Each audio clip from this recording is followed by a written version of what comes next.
Let's go racing! It's Super Mario Kart Funny Car Madness! Only on Super NES! Turn the track into a giant... Many players take Mario Kart seriously. But no! No! No! That mother... No! Oh, you're doing it! Mario Kart is a beloved franchise. It spanned generations of gamers and has survived console after console. Its premise is simple, it's easy to pick up and play, but it can also be incredibly difficult to master. For this reason, the game has a thriving competitive scene. The first Mario Kart game to develop a dedicated competitive scene outside of time trials and speedrunning was Mario Kart Wii, released in 2008. To my knowledge, it really wasn't until Mario Kart Wii that it truly evolved an actual competitive scene with lots of players and teams and of course tournaments as well to go along with that. While most people remember Mario Kart Wii for this thing, and maybe this guy, there were others who wanted to take it a little more seriously.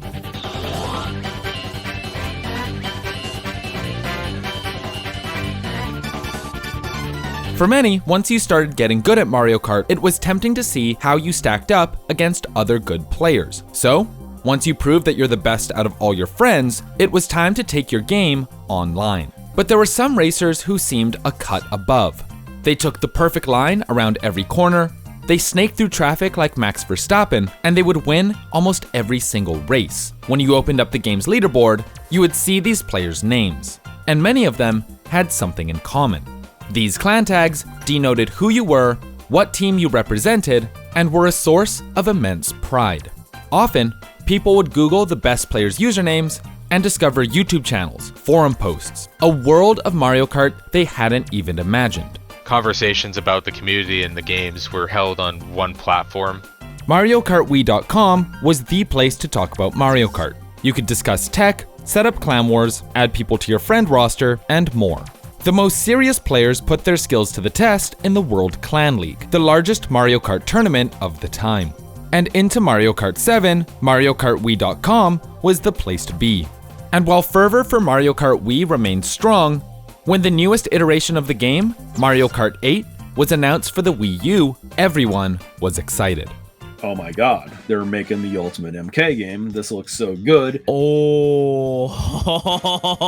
The game is an obvious graphical upgrade, and everything we really heard about like the game and its development cycle seemed like really promising. But as we got closer, we started hearing like some of the remixes and stuff, or like even the retro tracks. It's like, wow, they really put in a lot of effort here. I actually remember my parents came to pick me up and they showed me the Mario Kart 8 package. Please speed on the way back, please. I need to play this game as soon as possible. After the announcement, a new website was built. MKW had gradually lost its popularity and didn't really have a plan for the future. The World Clan League was no longer running, and the competitive Mario Kart community seemed a little bit directionless. Many community members saw Mario Kart 8 as an opportunity to relive the golden age of Mario Kart Wii, but they needed a new place to hang out.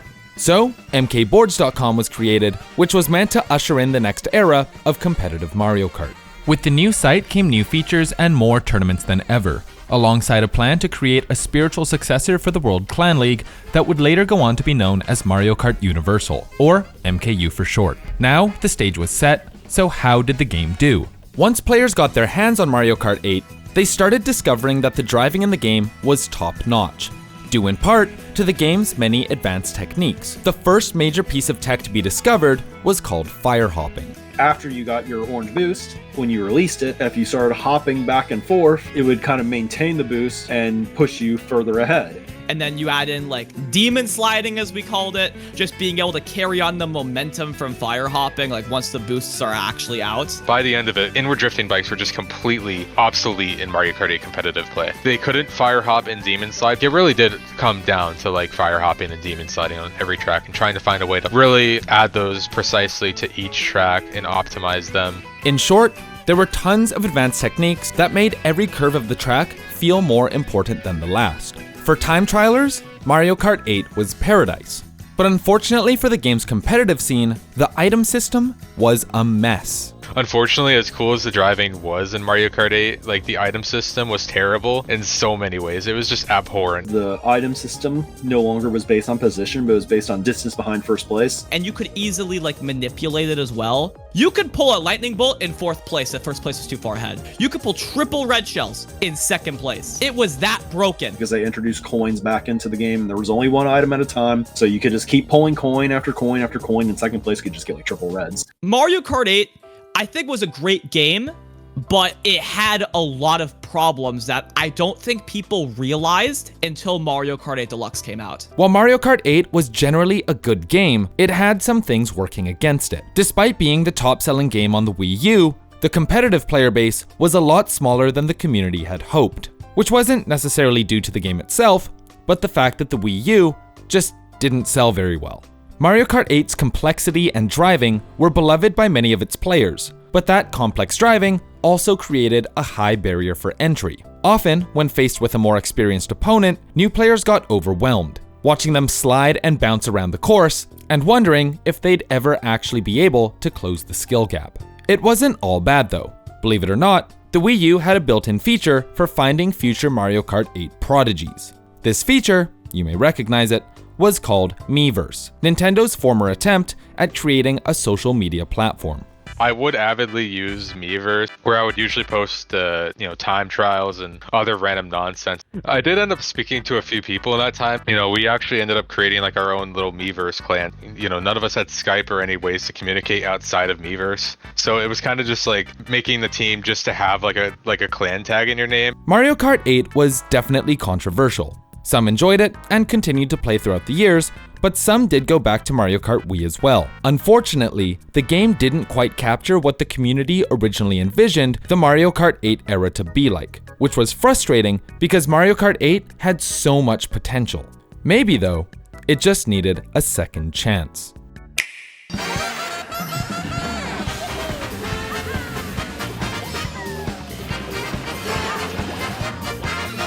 When Mario Kart 8 Deluxe was announced for the Nintendo Switch, many were hoping for a full new game, but what the trailer showed looked like DLC at best.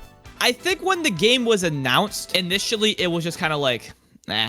It was clearly Mario Kart 8 because of the appearance, the track that they were playing on the kart, but there was a character that was being used that was not in Mario Kart 8, so we were like, what's going on? No one really thought too much about it. I think a lot of people were expecting the meta to be the exact same from Mario Kart 8. So while it wasn't quite a full overhaul, Mario Kart 8 Deluxe was a huge step in the right direction. We were going to get new battle tracks, new characters, new carts. We learned that the stats were going to be entirely different. The new item system was intriguing. Double items were going to be a thing. When items are on the board, you can go from first to last in a matter of seconds. Games like Smash aim to make their rule set more competitive by turning items off, but that's not the case for Mario Kart. For as long as I can remember, normal items was always the go-to. And I think that having items on kind of contributes to the skill factor of Mario Kart 8 Deluxe. It goes beyond being fast, it goes beyond knowing when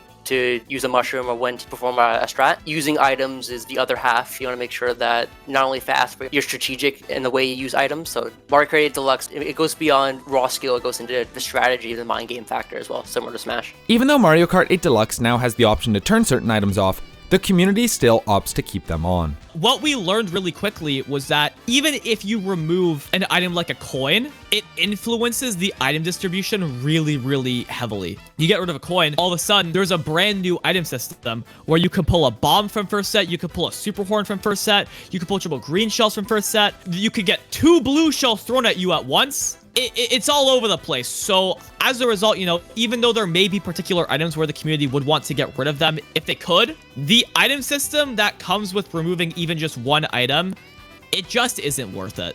With people coming in droves to play Mario Kart 8 Deluxe, the community needed a new place to congregate, especially since Mario Kart Boards was primarily geared towards Mario Kart Wii players. That was their home for a very long time. We just kind of felt that we were holding ourselves back by, working around like the Mario Kart Wii League schedules and all these things.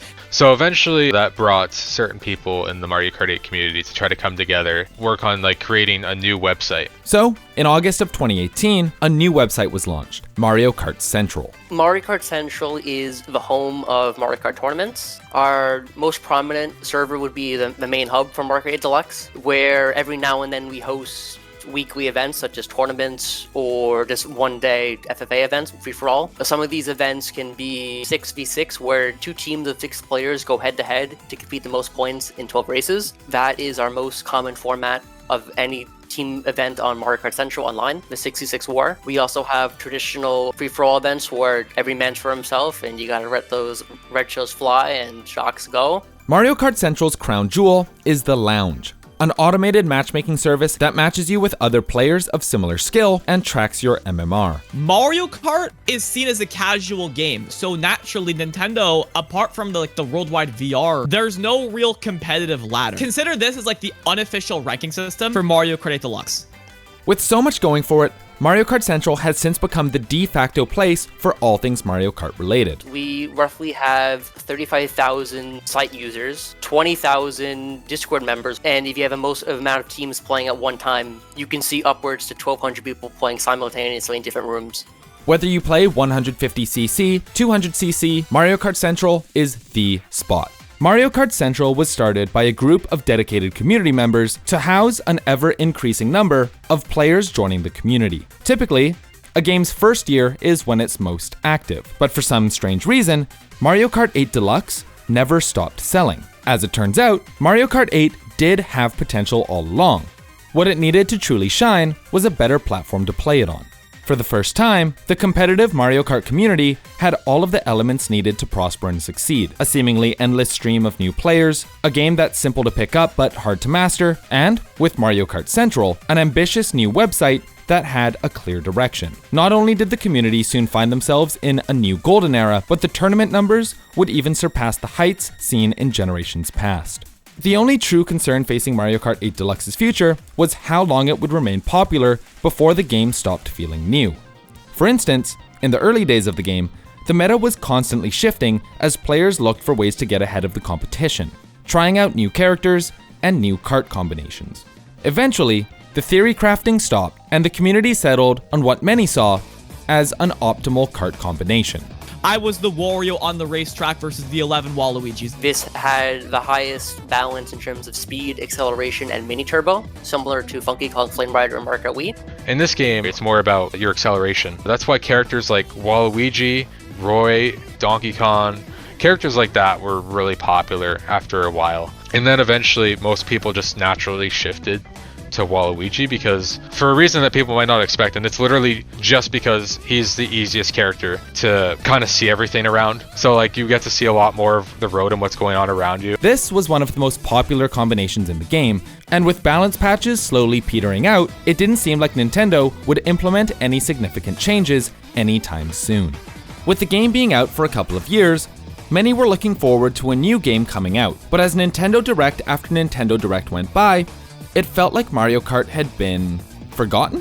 When's Mario Kart 9 gonna happen? Like we had this game as Mario Kart 8 since technically 2014. If Nintendo ever did bother doing like DLC or something, that would just print money.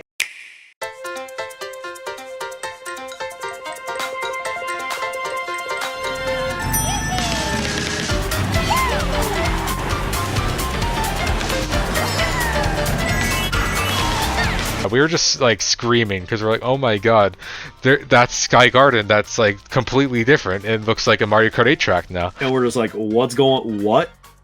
What? To see that they were not only giving us DLC, but 48 new tracks, like that's essentially giving us an entirely new game. The Mario Kart 8 Deluxe Booster Course Pack was a shot of adrenaline for the community. Not only did the total number of courses in the game double, the game also got balance patches. The Waluigi class, the Wario class, and the Bowser class were not affected. Every character class outside of that got a speed buff, a mini turbo buff. That stupid goofball combo Waluigi Wiggler, I was not a fan. I probably shouldn't be saying that because, I mean, well, you You know what? No, I should be saying that. I hated that combo. I hated how it looked. I hated how it handled. I was not a fan of Waluigi Wiggler, and I am very happy that the meta changed to something that I personally really like. Since the Booster Course Pass, Mario Kart 8 Deluxe has seen some of its biggest tournaments to date. Mario Kart Universal is Mario Kart Central and Mario Kart 8 Deluxe's flagship tournament. Teams are split up into divisions. Teams compete with other teams in their division to earn the grand prize. Mario Kart World Cup is another big one. Basically, the Mario Kart World Cup has national teams and players from their respective countries where they will match up against other teams. I have played on Team USA. I've watched Team USA play before, and obviously I've watched other teams play and stuff like that. The biggest tournament for land is definitely MomoCon. Around 100 people flew out to Atlanta, Georgia, and competed the biggest in-person Mario Kart tournament. Over 50 community members showed up. It was probably one of the best finals that we've really ever had. Catalyst is what the tournament is called that Danny Fathom's running. Yes, it is Mario Kart exclusive. The venue at Coconut Creek, Florida, just for Mario Kart. And this is another huge step. This is the first time where we're gonna have a whole tournament. This is exclusively Mario Kart. It's really interesting to look at where this game was in like those earlier years, man. I mean, it's just gone through so much. But I've made friends here. I wouldn't trade for anything else. And of course, you know, I've invested a lot of time in wanting to see this project succeed and all that. You still like seeing the community grow. Special thanks to all of our interviewees. You can subscribe to JP Givener on YouTube, follow them on Twitter, and give them a follow on Twitch. Rookie is also making YouTube content, and you can follow their Twitter here. Huge shout out to Dylan, who is a site moderator for Mario Kart Central, and Brandon, who's a site administrator. We couldn't have made this video without you guys. Thank you so much. And subscribe if you like Mario Kart content, and if you want to try this game out for yourself, head over to Mario Kart Central. And it's never been easier to get into the game, whether you're a beginner or a World Cup winner.